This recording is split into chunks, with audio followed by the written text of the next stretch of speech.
വീണ്ടും ഒരു big boss കാലം കൂടി അടുത്തിരിക്കുകയാണ്. റിപ്പോർട്ടുകൾ പ്രകാരം ഫെബ്രുവരി അവസാനത്തോടെയോ മാർച്ച് ആദ്യവാരത്തോടെയോ ബിഗ് ബോസ് മലയാളം സീസൺ 6 ആരംഭിക്കും.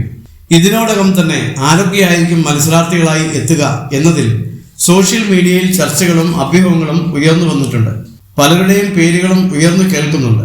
ബിഗ് ബോസ് മലയാളം സീസൺ 5 താരമായിരുന്നു റെനീഷ റഹ്മാൻ.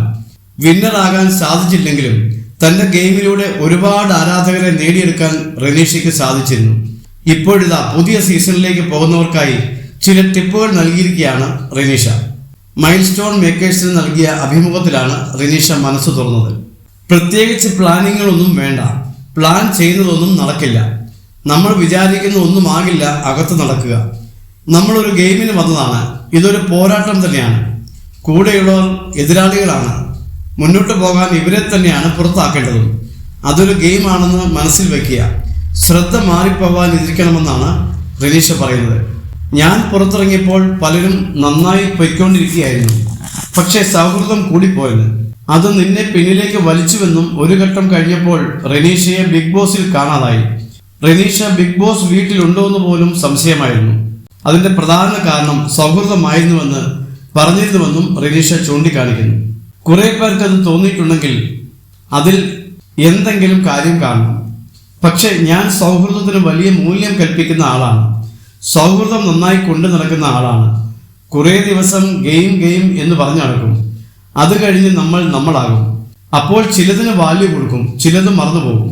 അങ്ങനെ വരുമ്പോൾ ഞാൻ എവിടെയൊക്കെയോ ഗെയിം ആണെന്നത് മറന്നു പോയിട്ടുണ്ടെന്നാണ് പലരും പറഞ്ഞതെന്നും റെനീഷ പറയുന്നു.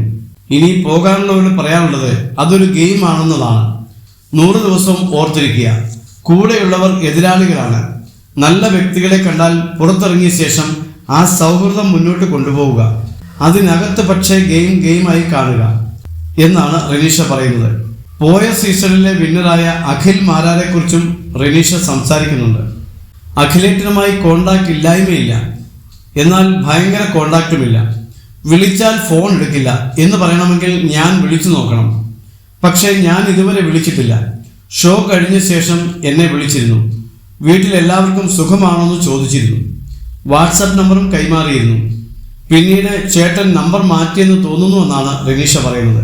പിന്നെ അഖിലേട്ടനെ കാണുന്നത് ഏഷ്യാനെറ്റിലെ ഒരു ഷോയിൽ വെച്ചായിരുന്നു. അഖിലേട്ടന്റെ കുടുംബവും ഉണ്ടായിരുന്നു. അന്ന് ഒരുപാടൊന്നും സംസാരിക്കാനായില്ല. പിന്നെ കാണുന്നത് ഖത്തറിൽ വെച്ചായിരുന്നു. ഒരേ ഹോട്ടലിലായിരുന്നു താമസം. അന്ന് അത്യാവശ്യം സംസാരിച്ചിരുന്നു. പക്ഷേ ഫോൺ വിളിക്കുന്ന അത്രയും ബന്ധം പുറത്തു വന്ന ശേഷം ഞങ്ങൾക്കിടയിൽ ഇല്ലെന്നും റെനീഷ പറയുന്നു.